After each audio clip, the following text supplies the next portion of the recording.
Welcome to Break the Silence, Build the Future. I'm your host, Fartumo Kusow. This is episode 4 of 8 Minutes to Silence.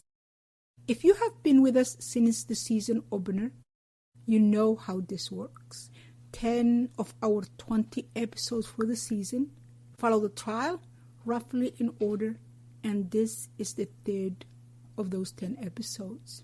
Today I want to take you to a specific room, a motel room, room 22 of Best Way Motel here in Windsor. Not the room my daughter Sahra was staying that night. That was room 27, directly above room 22.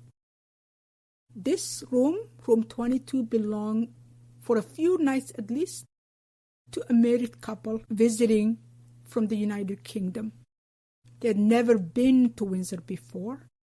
They picked this motel for no more complicated reason than perhaps the convenience. It was maybe near the places they wanted to see. It was perhaps reasonably priced, and it definitely had a room available. So they took it. They had never met my daughter. They never met the man responsible for her death. They had no connection to Windsor, no connection to our community. And by every reasonable measure, no reason to ever think about that motel again once their vacation ended. Yet, 2 years later, in the middle of their own night, because of the time difference between United Kingdom and Windsor, Ontario, they sat in front of a laptop camera and told a Canadian courtroom what they remembered hearing through a wall. That's who today's episode is about. Not the trial's most dramatic witnesses, not experts, two ordinary people on vacation who happened to be in the wrong room at the wrong time and who had to decide in the moment and then again 2 years later what they owe to a stranger they never met. I think that's a question most of us will face at some point in our lives, in some form. Not a courtroom, just a moment, a sound through a wall, a raised voice next door, an argument is spilling out of an apartment down the hall. A moment where you have to decide, is this mine to act on? So today isn't really a story about villains and victims, at least not directly. It's a story about the space between what we do and what we don't, when we are the only ones who heard something.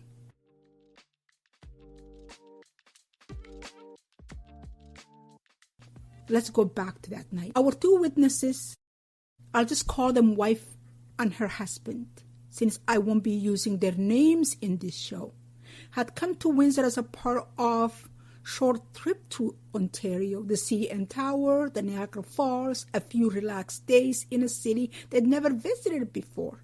Ordinary tourists doing ordinary touristy things. They checked into the Best Way Motel days before anything happened. Room 22, ground level of 2-story section directly beneath room 27. In the early hours of the morning, into what would have been Saturday, May 27th, 2023, the wife told the court she heard the sound coming from directly above her, a rhythmic banging, and underneath it, layered with it, a voice. Not shouting, not screaming, a soft voice, she called it. She was very specific about this on the stand, saying, "Stop it, you're hurting me, stop it." Over and over, she said, for as long as the banging continued. She testified that this went on for close to an hour before she decided to do anything about it. I want to sit with that hour. because I think it's the most honest part of this whole story. When the defense asked her, essentially, why did you wait so long? Her answer was not an excuse.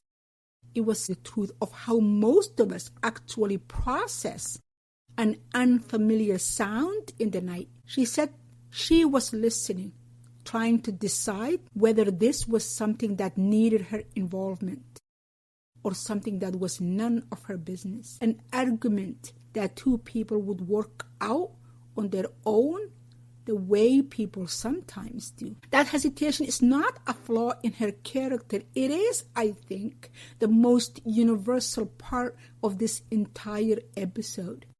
Almost everyone listening right now has had a version of that hour, lying awake deciding whether a sound is yours to act on or not. Eventually, she got up. The security footage from that night shows her stepping out of room 22 in the courtyard area of the motel and looking straight up directly at room 27 before she continued on toward what we later found out was the front office of the motel. She didn't seem sure yet what she was going to say, at least by looking at the way she moved, turning back and looking up at room 27 a couple times. But something in her had crossed from uncertain to a certain enough to act. She told the motel's owner, who's also a manager, in plain words, there is a woman up there being hurt. Please go and help her. I want you to imagine saying that sentence to a stranger at 1 a.m. or close to 1 a.m. in an unfamiliar country about a woman whose face you have never seen. That's not a small thing to say out loud, and she did it. The manager went upstairs about 3 minutes later. The footage shows him standing outside room 27 for about 4 minutes, knocking, stepping to the window, coming back to the door, putting his ear against the door, listening. Eventually, 4 minutes later, the door opened and there was a brief, animated exchange between the men who opened the door and the manager. We don't know what they said to each other because there is no audio in the footage we're watching. Was there a cursing, angry words, raising voice? We don't know that. The manager, when he later took the stand, described that same exchange as friendly. 2 witnesses, 2 words. Friendly, the manager said, and angry, the couple called it, for the exact same situation in another person's life. I'm not going to tell you which one is right. The trial spent a long time on exactly that question and its answer to it, and we will come back to it later. What matters for today's part of the story is what happened after that door closed. The noise, our witness said, stopped.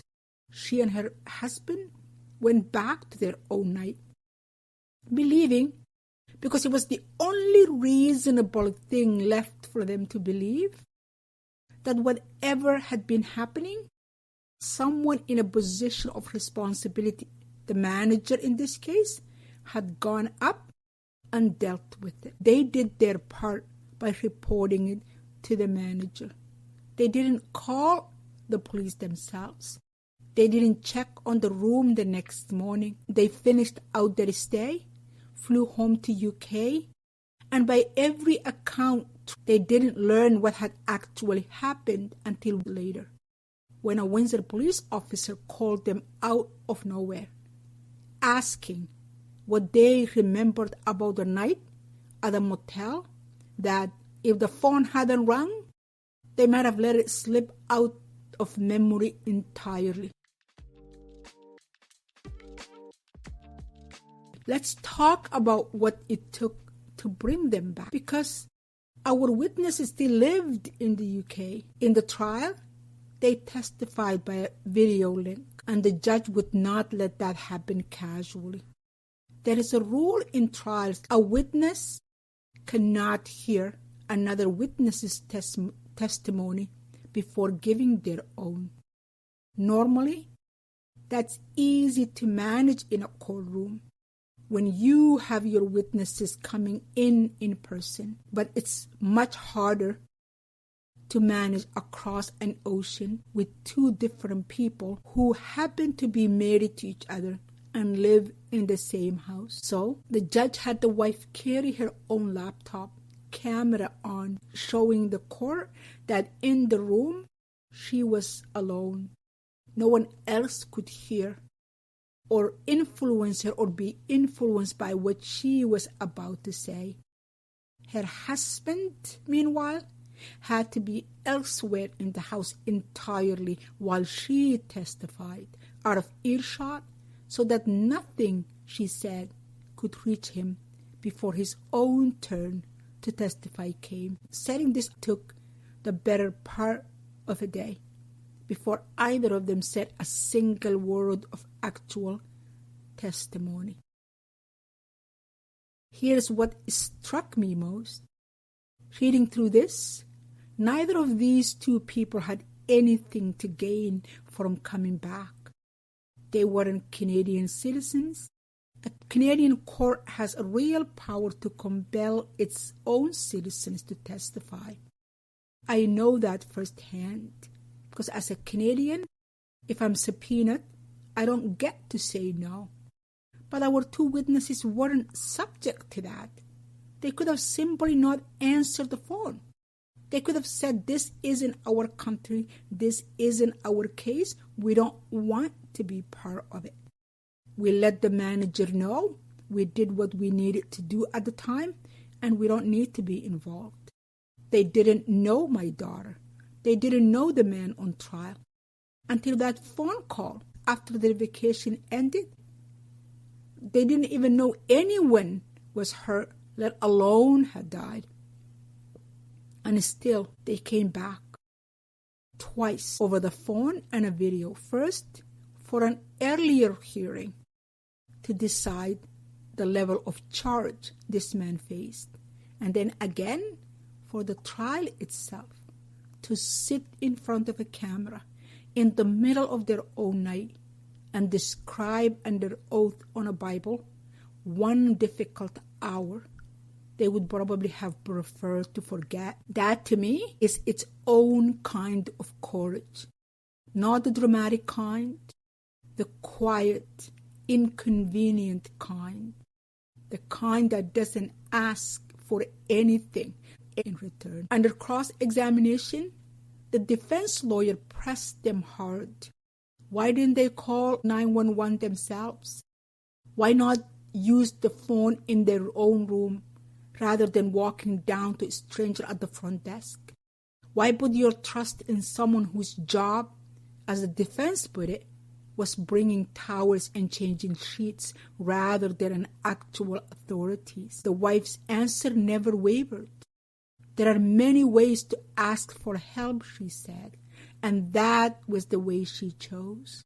She told the person she believed was responsible for that billing exactly what she'd heard. She didn't waver on that under repeated questioning. Her husband testified later separately, describing the same night in his own words.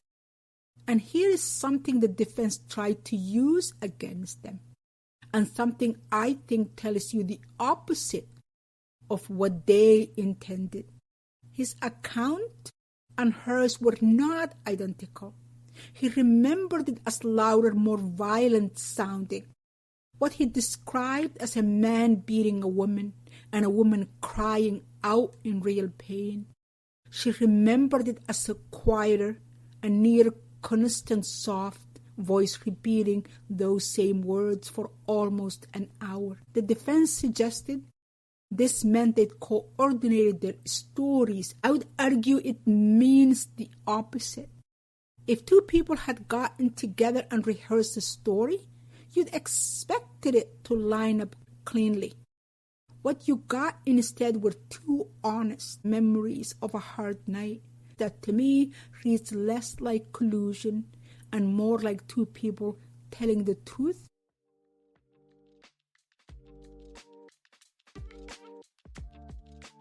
The motel owner, manager, and his wife also testified. And I want to spend a few minutes on them here, even though we'll go much deeper on this specific night in next week's episode. The manager's wife spoke mostly about the check-in earlier that evening, small procedural detail about an online booking that becomes important later in the trial. What matters for today is what her husband did after our UK witnesses came to him in the middle of the night. He confirmed on the stand that he had a master key to every room in the building, including room 27. He confirmed that he went upstairs. He stood outside that door for several minutes, knocked, listened at the door, checked the window. He confirmed that in all that time, he heard nothing through the door that alarmed him. The defense pressed him hard on this, suggesting repeatedly that he, in fact, opened that door with his master key, that he had seen inside, that he had even spoken directly to the woman inside and asked if she was all right. He held the same answer through all of it. He did not open the door. He did not see a bed.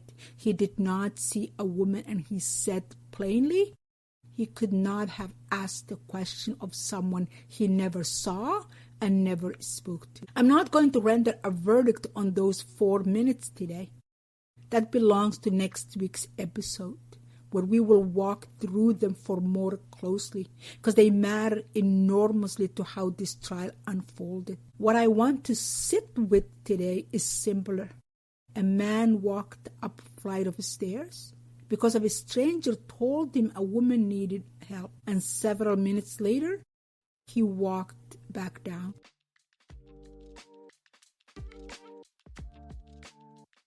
I keep returning to that hour our first witness spent lying awake, trying to decide if the sound through a wall was hers to act on. I don't think she did anything wrong. If anything, she did more than most people ever do in that position. She got up, she looked, she found the person in a position of responsibility and told him in plain words what she believed was happening. That's more than nothing. For a lot of people, in a lot of situations, it would have been everything they were capable of doing. But I keep asking myself, what might have been different if any of us trusted our own alarm the moment it went off? If a soft voice repeating, "Stop it, you're hurting me, stop it," registered as urgently as a scream. If picking up the phone and calling for help felt like the obvious first move, instead of the very last option considered after everything else had been tried. This is, at its core, exactly why the Sahra Foundation exists. Not to stand in judgment of the people in that motel that night. None of us know what we would have done in their exact position at 1 a.m. in an unfamiliar country, but so that the next person standing where our witness stood doesn't have to spend an hour deciding whether what they are hearing counts as serious enough. Here's what I want you to take from today, if nothing else. Trust the discomfort. If a sound unsettles you enough to lie awake thinking about it, that unease is information, not an inconvenience to talk yourself out of. Call it in. You don't need to be certain. You don't need proof. You only need to be willing to be wrong in the direction of someone's safety.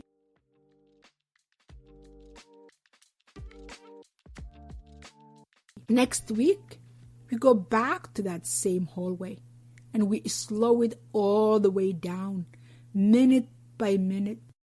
Through the 4 minutes, our second witness, the motel manager, is spent standing outside that door. What he heard, what he didn't, and what a courtroom eventually made of those 4 minutes.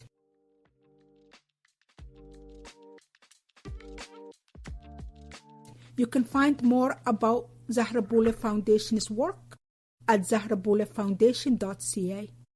Listen to the show at Sahra Bulleh Foundation Slide Podcast or wherever you get your podcast. Please subscribe, share, and like the show.